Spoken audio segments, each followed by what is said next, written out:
अच्छा, मैं थोड़ी चीज आपको दोबारा ये रिपीट कर दूं अभी के। देखें, कूलिंग डायूरेसिस जो था, कूलिंग डायूरेसिस कुछ लोगों को शायद समझ ना आया हो, तो इसलिए मैंने कहा दोबारा आप लोगों को बता दूं। कूलिंग डायूरेसिस का मकसद होता है, हाइपोथर्मिया में क्या रोल होता है कि देखें, ठंड में ज्यादा पेशाब आता है, ये तो हम लोगों को पता है।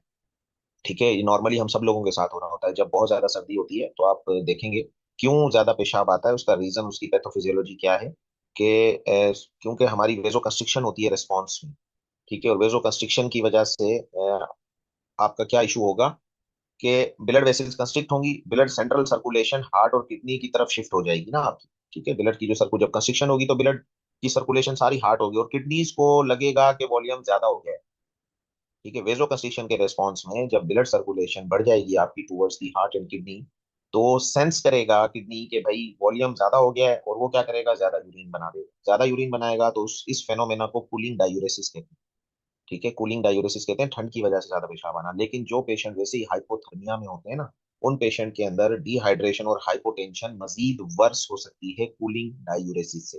ठीक है, तो इस वजह से ये एक फेनोमेना है कि कूलिंग डायूरेसिस भी वर्स करती है जो है वो हमारे वर्स करती है hypothermia. Right. So anyway start करते हैं। एक दो स्लाइड्स इसकी रह गई हैं। तो रिससिटेशन, एक मिनट, इसमें हम कर देते हैं, इंट्यूबेट करेंगे। तो अगर हाइपोथर्मिया, सिवियर हाइपोथर्मिया का पेशेंट आपके पास आ गया, और सिवियर हाइपोथर्मिया का पेशेंट आपके पास विदाउट वाइटल्स आ गया, तो आप क्या करेंगे? वाइटल्स ही नहीं है पेशेंट आपका, पीछे वाली स्लाइड में दिखाया था मैंने, ये देखें आप। ठीक है, पेशेंट आपका जो है वो बिल्कुल आप लोगों को मिला, सीपीआर किया आप लोगों ने, और वार्म एनवायरनमेंट प्रोवाइड की, टेम्परेचर है नहीं तो इंट्यूबेट किया, ऑक्सीजन दिया, कार्डियक मॉनिटर किया। ये तो इमरजेंसी में फर्स्ट स्टेप्स होते ही होते हैं ना हम लोगों को पेशेंट को जीसीएस आप लोगों को 7 से कम मिला, पेशेंट अनकॉन्शियस पड़ा हुआ है, क्या करेंगे? इंट्यूबेट करेंगे। ठीक है, पेशेंट को आप देख रहे हैं कि मोस्ट लाइकली कहीं किसी बर्फ के इलाके से उठाकर लेकर आए हैं, कोई आपको हिस्ट्री दे रहा है। लेट सपोज कि कोई ऐसी जगह पर कोई, लेट सपोज कि कोई आर्मी का नौजवान है, वो काम कर रहा था और इस तरीके से आपको वहां से ड्यूटी पे से ले आए फर्ज करें, और वहां पे बहुत कोल्ड एयर या बहुत हाइट पर काम कर रहा था, तो आप सस्पेक्ट कर रहे हैं कि this could be A severe hypothermia. तो उस पेशेंट को क्या करेंगे? Oxygen, cardiac monitor. ठीक है, फटाफट आप करेंगे। पेशेंट कोलैप्स स्टेट में आपके पास आ गया है, medication therapy hold until core body temperature reaches more than 86 degree. देखें, 86 डिग्री से ज्यादा रखना है हमें। 86 से जब कम होता है तो क्या कहेंगे? Severe hypothermia. मैंने आप लोगों को क्लासिफिकेशन पढ़ा दी है हाइपोथर्मिया की, माइल्ड टू मॉडरेट और सिवियर। ठीक है, माइल्ड टू मॉडरेट में टेम्परेचर कितना है और सिवियर में कितना टेम्परेचर है। आईवी कैनुला पास करेंगे, अगेन फ्लूइड देंगे आप, और further shock should be avoided until core temperature is above 80। तो ज्यादातर शॉक के ऊपर शॉक नहीं देने, पेशेंट को डिफिब्रिलेट नहीं करना। अगर हाइपोथर्मिया है सिवियर, तो हम लोगों को जो है ना, अंटिल कोर टेम्परेचर जब तक 86 फ़ारेनहाइट ना हो जाए। राइट, सो याद रखें, एक गोल्डन रूल है, he is not dead until he is warm and dead. ठीक है, ये एक बड़ा गोल्डन रूल है कि किसी को भी मुर्दा तस्वुर नहीं किए करें जब तक कि वो गर्म है। ठीक है, तो गर्म है कोई तो वो उसको आप अनटिल अनलेस जब तक डेड ना करें। तो वही एक गोल्डन रूल है ये, कि पेशेंट को वार्म रखें। तो इंशाल्लाह ताला पेशेंट आपका, ये इस तरीके के पेशेंट जो है ना वो रिकवर कर जाते हैं। ठीक है, जो सिवियर हाइपोथर्मिया का पेशेंट है, आपने प्रॉपर्ली मैनेज किए, भले वो अनरेस्पॉन्सिव स्टेट में आया आपके पास, जीसीएस उसका था, आपने इंट्यूबेट कर दिया, तो पेशेंट रिकवर कर दिया। मोर्टिलिटी ऑल दो के हाई रहती है, but he is not dead until he is warm. ठीक है, तो एक इम्पोर्टेंट लाइन है। तो एनीवे ये हमारा टॉपिक हुआ कंप्लीट, और अब हम नेक्स्ट टॉपिक की तरफ जल्दी से मूव करते हैं। बर्न का टॉपिक मैं स्टार्ट करने वाला हूँ। ठीक है, यहाँ तक आप लोगों को समझ आई चीजें? आई होप कि आप लोगों को समझ आई होंगी और अच्छा लगा होगा बहुत सारी चीजें जान के। हीट स्ट्रोक क्या है, हीट एग्जॉस्शन क्या है, ठीक है ना, हीट स्ट्रोक और एग्जॉस्शन को किस तरीके से डिफरेंशिएट करेंगे, और हाइपोथर्मिया और फ्रोस्ट बाइट को किस तरीके से मैनेज करेंगे, और हाइपोथर्मिया को फर्दर कैसे क्लासीफाई करेंगे, कैसे टेम्परेचर मेंटेन हमारी बॉडी करती है। तो बहुत सारी चीजें इसके अंदर बड़ी जो है वो क्लियर वाली थी। और अब हम बर्न को स्टार्ट करते हैं, और इसके बाद हम अपना लास्ट टॉपिक स्नेक बाइट करेंगे आज, और उसी के साथ हमारा इमरजेंसी क्रैश कोर्स कंप्लीट हो जाएगा। और इंशाल्लाह पहले बर्न को हम करते हैं, बड़ा इंटरेस्टिंग टॉपिक है बर्न का टॉपिक। ठीक है ना, तो आई थिंक सब लोग आप आ जाएं, ज्वाइन कर लें। बर्न का टॉपिक बहुत इंपॉर्टेंट है। ठीक है, बहुत कॉमन है, और आप लोगों ने भी देखा होगा रिसेंटली कराची के अंदर जो गुल प्लाजा के अंदर वाकया हुआ, देखें उसके अंदर बर्न की केसेस थे ना सारे के सारे। ठीक है, तो बड़ा लिंक है, ये हमारी एनवायरमेंटल इमरजेंसी में आता है, देखा ना, ये भी हमारी एनवायरमेंट से लिंक्ड होता है। तो गुल प्लाजा का जो वाकया हुआ, बड़ा अफसोसनाक वाकया हुआ, इतने सारे लोगों की, मासूम लोगों की जानें चली गई उसमें। एनीवे बहरहाल, तो बर्न्स को किस तरीके से मैनेज किया, और बहुत सारी बर्न इमरजेंसी तो नाफिज थी पूरे कराची के अंदर, जो है वो बड़े हॉस्पिटल्स के अंदर, जिना और डाव और सब जगह जो है आपकी इमरजेंसी वार्ड्स हैं इसके, तो बर्न के इमरजेंसी नाफिज कर दी गई थी, हाई अलर्ट पर थे। तो बर्न क्या है? टाइप्स ऑफ बर्न इंपॉर्टेंट है। ठीक है, थर्मल इंजरी, बर्न्स के टाइप्स इंपॉर्टेंट हैं, thermal injury, electrical injury, chemical injury, cold injury, ionising radiation and sunburn. ठीक है, ये टाइप्स हैं। मगर जो थर्मल इंजरी है ना, अब उस पे आ जाएं आप। स्केल्स, स्केल्ड क्या है? Flame Burns, contact Burns, flash Burns, ये जितने भी आपकी थर्मल इंजरीज है। ठीक है, स्केल्ड कहते हैं, जैसे फर्ज कर लें उबलता हुआ पानी, ठीक है, उबलता हुआ खोलता हुआ घी या तेल। ठीक है, तो ये आपकी कौन सी हैं? ये थर्मल इंजरीज है, जो हीट से एनर्जी हो रही है। तो बहुत सारे आपने देखा होगा, बच्चा था खेल रहा था, गर्म पानी में गिर गया, या गर्म पानी ऊपर हो गया, गर्म चाय हो गई, या जो है वो लेडीज होती हैं किचन में काम कर रही होती हैं, गरम गरम ऑयल है, वो थर्मल इंजरीज में आती हैं आपकी। ठीक है, ये थर्मल इंजरीज है, स्केल्ड कहते हैं उसको हम। ये याद रहे आप लोगों को, स्केल्ड की मीनिंग आप लोगों को समझा रहा हूँ। क्लासीफाई कैसे करेंगे बर्न्स को? बर्न्स को क्लासीफाई करेंगे first degree, second degree, third degree and fourth degree में क्लासीफाई करेंगे। किस बेस पे क्लासिफाई करते हैं? स्किन की इन्वॉल्वमेंट के ऊपर। सुपरफिशियल इन्वॉल्व है कि एपिडर्मिस की जो लेयर्स होती हैं, तो लेयर इंपॉर्टेंट है। देखें, लेयर पढ़ लें, ठीक है ना। लेयर्स अगर आपको स्किन की लेयर्स आती हैं तो आप इसको डिवाइड कर लेंगे। फर्स्ट डिग्री में क्या होगा? Epidermis looks red and painful, no blisters, कोई छाले वाले नहीं निकलेंगे, सिर्फ सुपरफिशियल होगा, रेडनेस होगी और हील रेपिडली हो जाएगा 5 से 7 दिन में बाय एपिथेलाइजेशन विदाउट स्कैरिंग। कोई ना निशान होगा, ना कोई स्कार बनेगा, ना कुछ होगा। इसको फर्स्ट डिग्री कहते हैं। बहुत सारे लोग आते हैं, हल्का सा बर्न हो गया, ठीक है, थोड़ा स्किन आपकी जो है वो करते हैं ना हम लोग, एक वो बड़ा टोटका होता है कि बस टूथपेस्ट लगा लें, ठीक है ना। तो बहुत सारे लोग आते हैं कि टूथपेस्ट लगा लें, वो सुपरफिशियल पार्शियल थिकनेस होती है आपकी। ठीक है, ये देखें फर्स्ट डिग्री की अगर आप पिक्चर देखेंगे तो कहाँ पे इन्वॉल्वमेंट होती है। तो फर्स्ट डिग्री आपकी सुपरफिशियल इन्वॉल्वमेंट है एपिडर्मिस की, ठीक है, सुपरफिशियल पार्शियल थिकनेस ये आपकी आ गई है। तो फर्स्ट डिग्री आपका क्या होगा? 5 से 7 दिन में खुद हील हो जाएगा। ठीक है, कोई स्कार नहीं बनेगा, सिर्फ रेड और पेनफुल होगा, कोई छाला नहीं बनेगा। फिर आ जाए सेकंड डिग्री पे।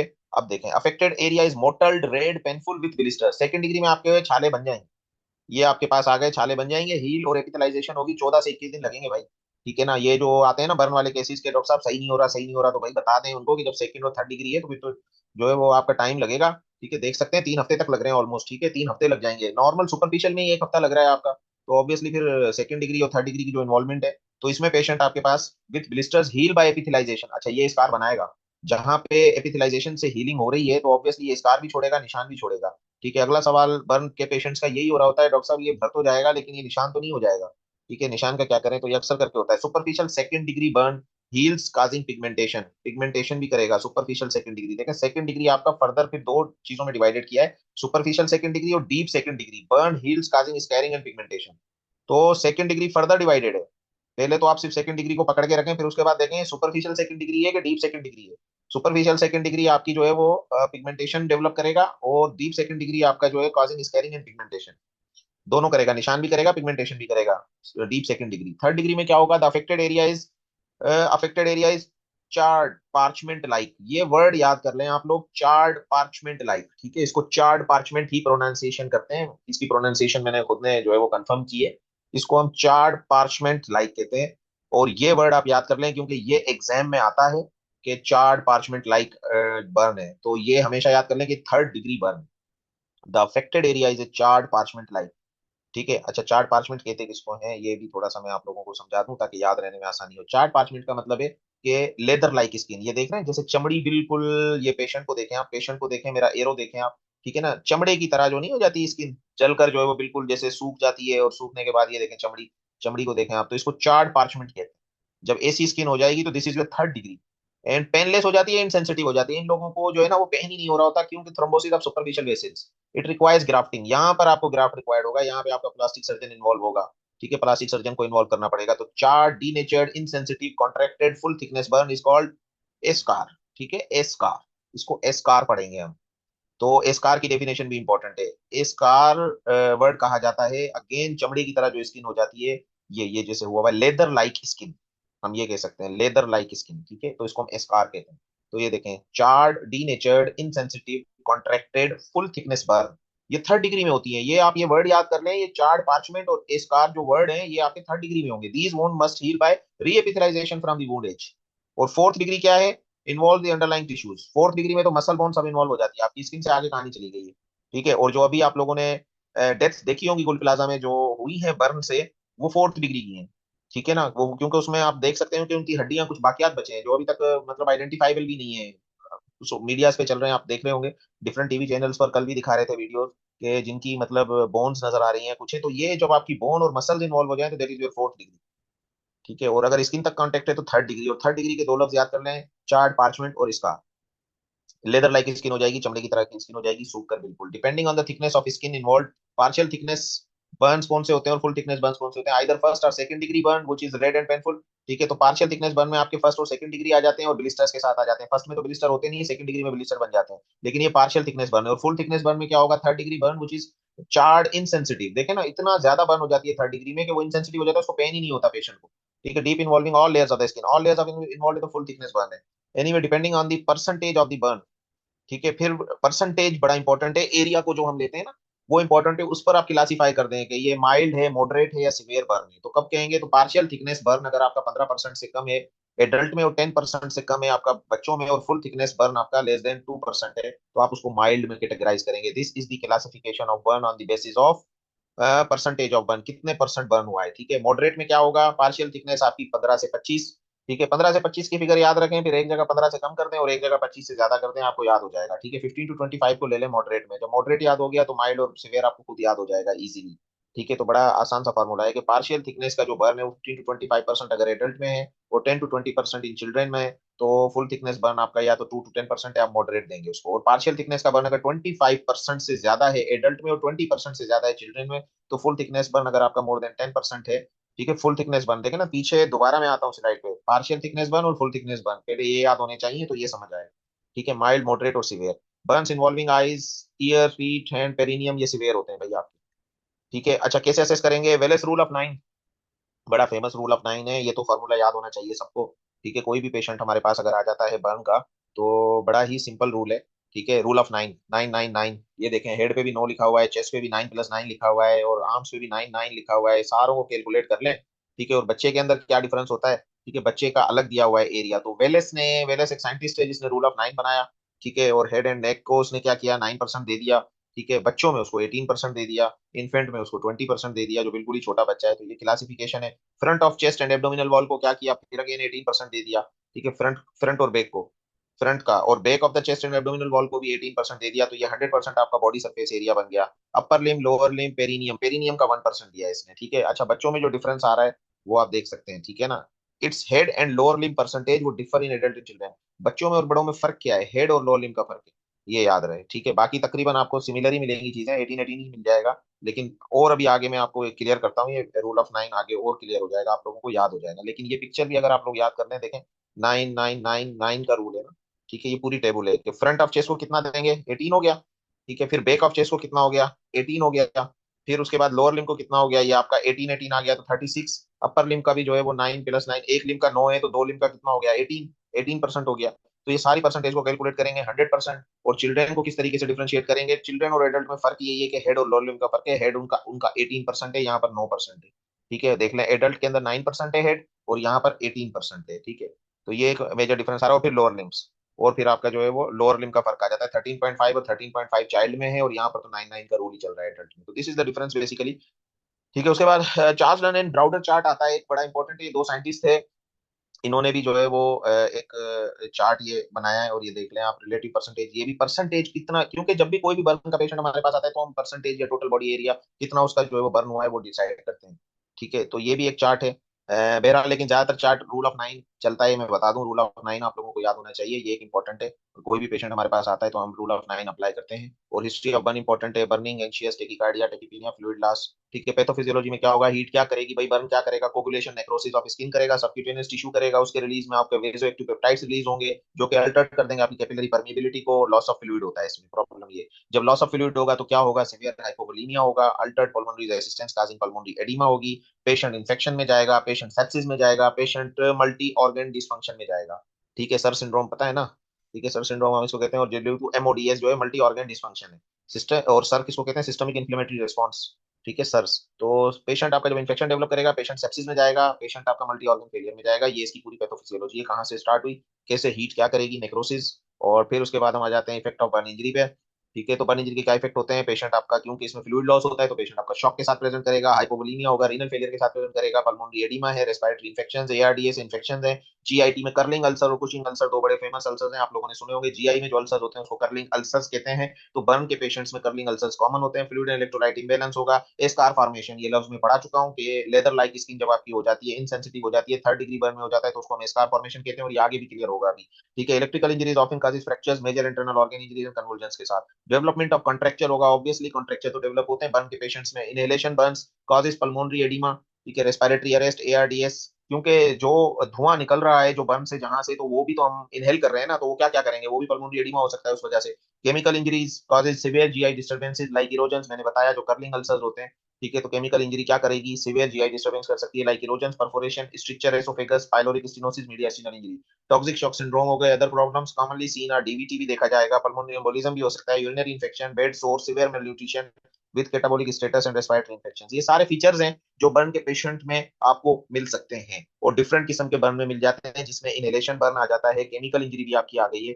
ठीक है। मैनेजमेंट ऑफ बर्न, केमिकल भी तो बर्न कर सकता है ना, बहुत सारे केमिकल्स होते हैं जो बर्न कर जाते हैं, जैसे कि बहुत सारे, जैसे कि कल हमने पॉइजनिंग डिस्कस की, तो वो क्या है, ऑर्गेनोफॉस्फोरस क्या है, वो भी केमिकल है देखा जाए तो। ठीक है। और स्ट्रक्चर बन जाते हैं, बहुत सारे लोग तेजाब पी लेते हैं, तो वो क्या है, आपका केमिकल इंजरी है। ठीक है। केमिकल बर्न कह सकते हैं, वो भी बर्निंग टाइप ऑफ इंजरी करता है, और आपके एसोफेगस में स्ट्रक्चर बना देता है, पाइलोरिक स्टेनोसिस कर सकता है। Right. So management of burn में क्या करेंगे, first aid, definitive fluid resuscitation and local management है। फर्स्ट एड को आप कैसे, stop burning process, keep the patient away from burning area.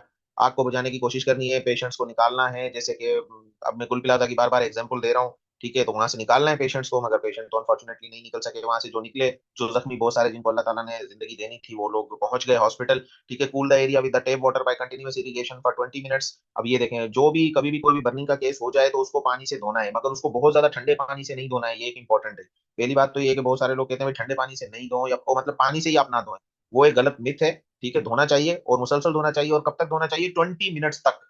Cool the area with the tap water, normal जो Tutee पे पानी आ रहा है उससे आप धोएं for 20 minute, not by the cold water, it causes hypothermia. बहुत ज्यादा ठंडे पानी से, अगर लेट सपोज सर्दियों में किसी को जो है वो बर्न हो जाता है, तो वो ठंडे पानी से उसको नहीं धोना है, वरना it can lead to hypothermia. Already आपका बॉडी टेम्परेचर जो है वो माइल्ड हाइपोथर्मिक तो हम सब है इस वक्त। ठीक है। 95 डिग्री फॉरेनहाइट तो तकरीबन आप चेक कर लें आपका टेम्परेचर होगा। तो definitive treatment, admit the patient, maintain airway, breathing, circulation, assess the percentage, degree, type of the burn, सारी चीजें वही देखनी है, उनके क्लासिफिकेशन कर लिए हम लोगों ने, एबीसी की मैनेजमेंट है, आप लोगों को पता है। इमरजेंसी में पेशेंट जैसे ही आप लोगों के पास आएगा, you have to admit the patient, you have to maintain the airway, breathing, circulation, ABC से स्टार्ट करना है। फिर आपको देखना है कि पेशेंट की परसेंटेज, डिग्री और टाइप ऑफ बर्न क्या है, ये एक इंपॉर्टेंट है, कौन सा बर्न है, सुपरफिशियल बर्न है, फर्स्ट डिग्री है, सेकंड डिग्री है, थर्ड डिग्री है, टोटल बॉडी सरफेस एरिया की परसेंटेज कितनी है, रूल ऑफ 9 अप्लाई करके आप देख लेंगे कितना परसेंटेज एरिया जो है पेशेंट का बर्न आउट हुआ है। Keep the patient in clean environment, sedation and proper analgesia दें, patient should be in the burn unit with the barrier nursing. ठीक है। बर्न यूनिट हर हॉस्पिटल में होते हैं, आप लोगों को पता है, और ऑल एसेप्टिक मेथड्स लेने चाहिए, क्योंकि ऐसे पेशेंट्स जो है प्रोन होते हैं टू डेवलप दी सेप्सिस। ठीक है। Fluid resuscitation, fluid resuscitation important है।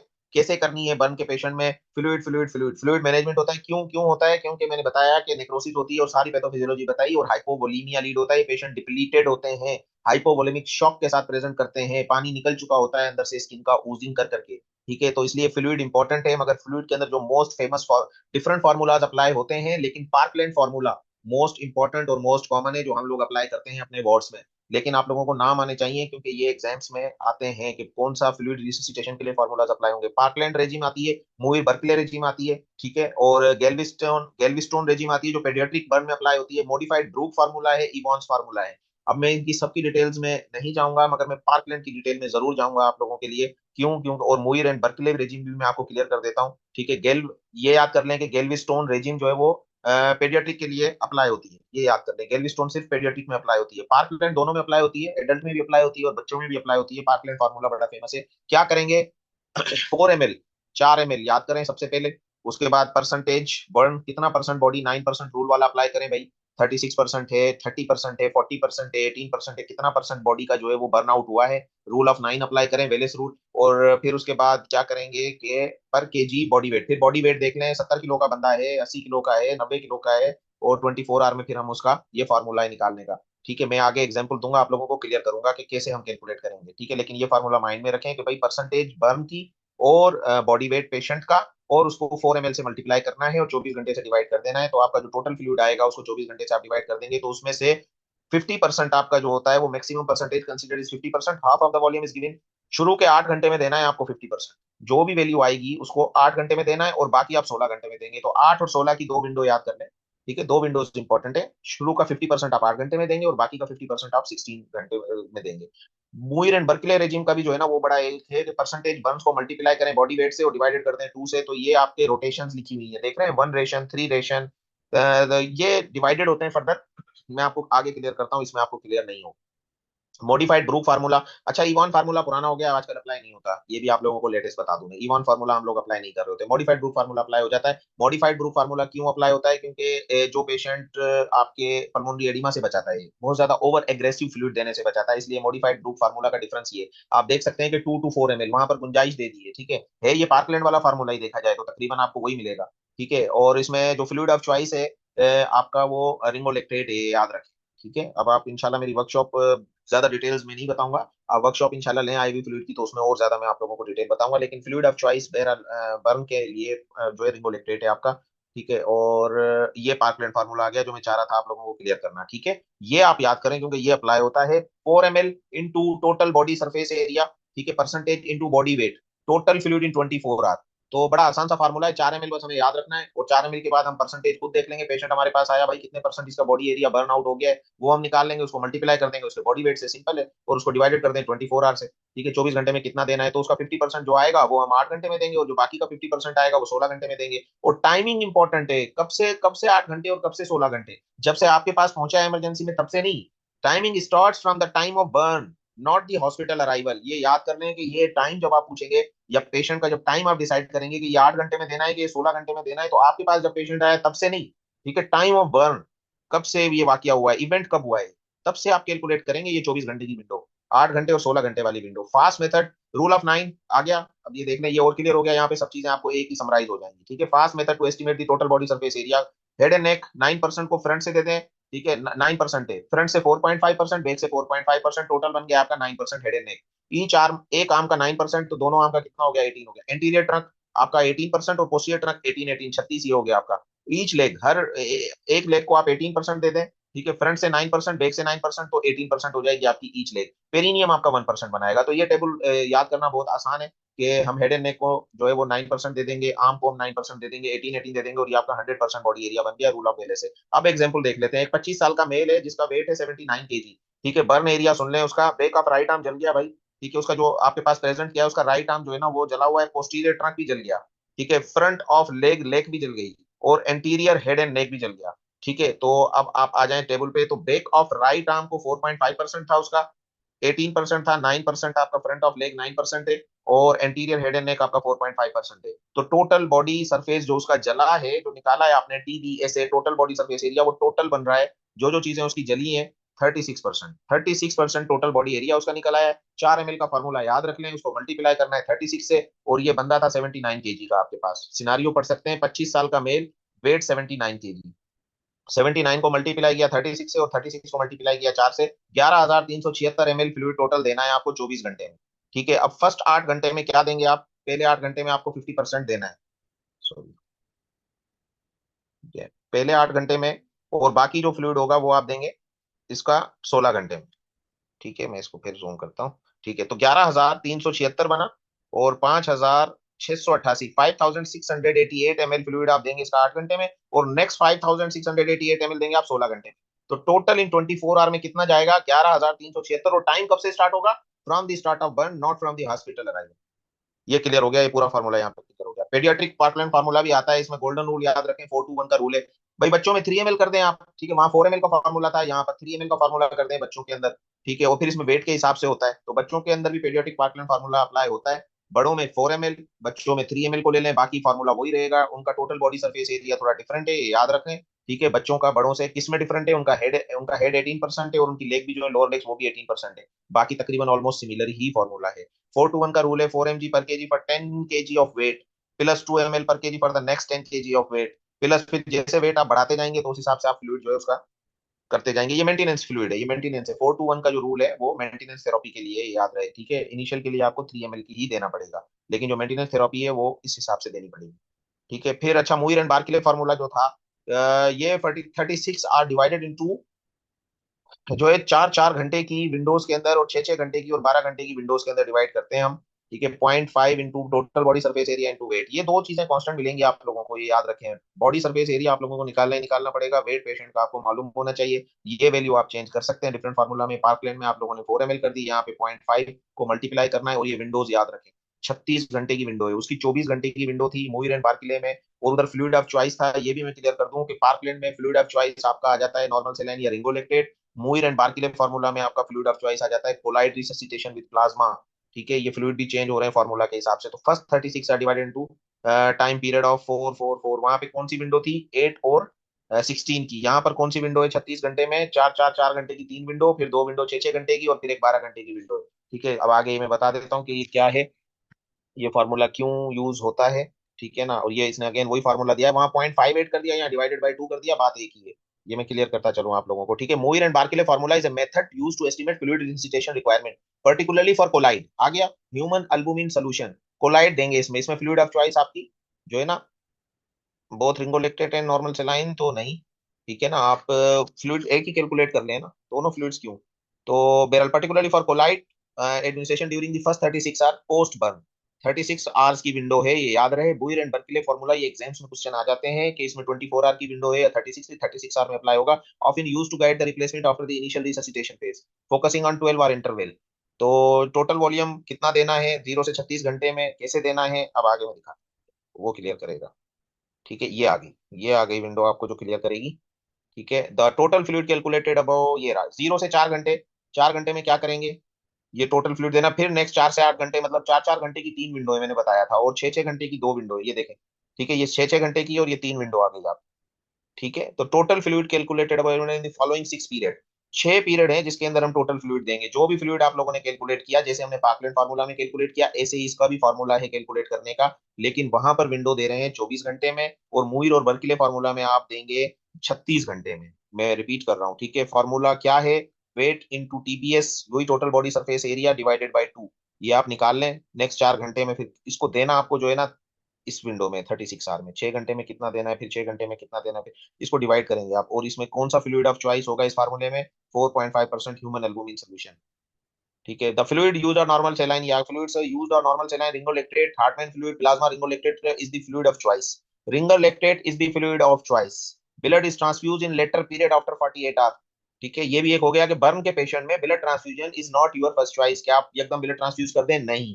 ठीक है, वो आप आफ्टर 48 घंटे के बाद देखेंगे फ्लूइड देना है। और फ्लूइड में क्या क्या दे सकते हैं, फ्लूइड में आप नॉर्मल सेलाइन भी दे सकते हैं, फ्लूइड में आप रिंगोलेक्टेट भी दे सकते हैं, फ्लूइड में आप हार्टमैन फ्लूइड भी है, प्लाज्मा भी दे सकते हैं, मैंने अभी आपको बताया कोलाइड भी दे सकते हैं। लेकिन Ringer lactate is the fluid of choice. First 24 hour only crystalloid should be given.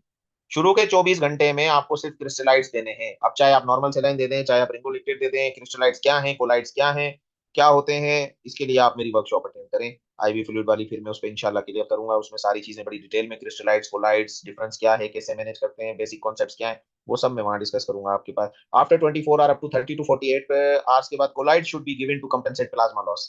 ठीक है, तो ये एक बड़ा इंपॉर्टेंट पॉइंट है कि शुरू के 24 घंटे में सिर्फ क्रिस्टलाइट देने हैं, और 24 घंटे के बाद आप 30 से 48 घंटे में आप कोलाइट दे सकते हैं to compensate the plasma loss, क्योंकि प्लाज्मा भी लॉस होता है, सिर्फ फ्लूइड नहीं जाता इसमें।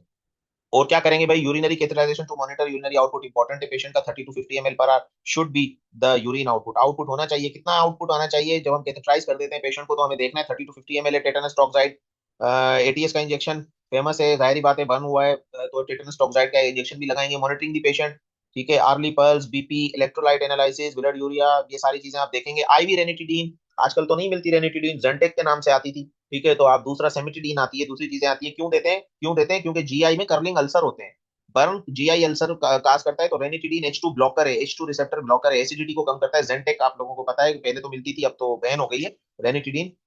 लेकिन हमें बहरहाल कर्लिंग अल्सर को प्रिवेंट करने के लिए बर्न के पेशेंट में हम देते हैं। तो पीपीआई भी दे सकते हैं आप, Ryle's tube insertion initially by aspiration purpose, NG tube है, एंटेरिक फीड है, ट्यूब हम लगाएंगे, एंटीबायोटिक्स तो देंगे, लाजमी देंगे। सेकेंडरी इन्फेक्शन को प्रिवेंट करना है बर्न के पेशेंट में, वरना आपका जारी बात है सेकेंडरी बैक्टीरियल इन्फेक्शन हो जाएगा और पेशेंट आपका सेप्सिस में जा सकता है। Culture of the discharge, total white cell count and platelet at regular interval are essential to identify the sepsis along with, देखें ना, वही बात कर रहा है कि पेशेंट को बार बार आप लोगों को असेस करना है, कल्चर सेंसिटिविटी भेजनी है, क्योंकि पेशेंट ये प्रॉब्लम जो डेथ होती है या जो प्रॉब्लम होता है बर्न के पेशेंट में, वो सेप्सिस में जाते हैं पेशेंट। ठीक है ना, पेशेंट आपकी रिकवरी में प्रॉब्लम होता है। बर्न में ओरल कैविटी ट्रेकियोस्टोमी में भी required to maintain the airway.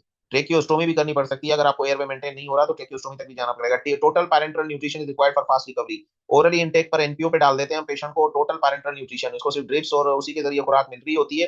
ठीक है, आप प्लाज्मा दे देंगे, एल्बुमिन दे देंगे, डिफरेंट सपोर्ट दे देंगे, तो टीपीएन पर जाते हैं तो जल्दी रिकवरी होती है। Using carbohydrate lipid vitamin through a CVP line, clear कर दिया उसने कि सीवीपी लाइन लगाओ पेशेंट में, टीपीएन पे रखो, एनपीओ पे कर दो पेशेंट को, पेशेंट आपका ज्यादातर जल्दी रिकवरी पर आ जाएगा। ट्रेकियोस्टोमी इंट्यूबेशन ट्यूब में भी required in the impending respiratory failure of, वही बात कर रहा है, ट्रेकियोस्टोमी या इंट्यूबेट करना पड़ेगा पेशेंट को अगर पेशेंट का एबीसी मेंटेन नहीं हो रहा तो। ठीक है, और इंटेंसिव नर्सिंग केयर इंपॉर्टेंट होती है इसमें। नर्सिंग मैनेजमेंट में क्या है, dressing at regular interval under general anaesthesia using paraffin gauze hydrocolloid plastic, ये इसने ड्रेसिंग का बताया कि ड्रेसिंग करें, ओपन मेथड क्लोज मेथड। ठीक है, और tangential excision of burn wound with skin grafting के साथ। बहरहाल लोकली तो हमें वुंड इन्फेक्शन हम करते हैं, सल्फा डायजीन आइंटमेंट इज यूज्ड। अब ये एक इंपॉर्टेंट आ गया, after cleaning with Pyodine iodine solution silver sulfur diazine ointment is used, it is an antiseptic and soothing agent, it causes neutropenia।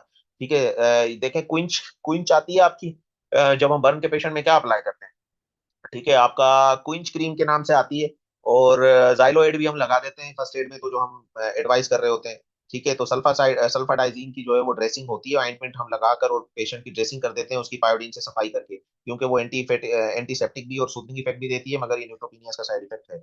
ठीक है, बहरहाल वुंड कवरेज में क्या है, कल्चर्ड स्किन और synthetic dressing in burn wound Vaseline, और wound coverage तो आप लोगों को करनी जाहिर बात है, ये तो सारा नर्सिंग का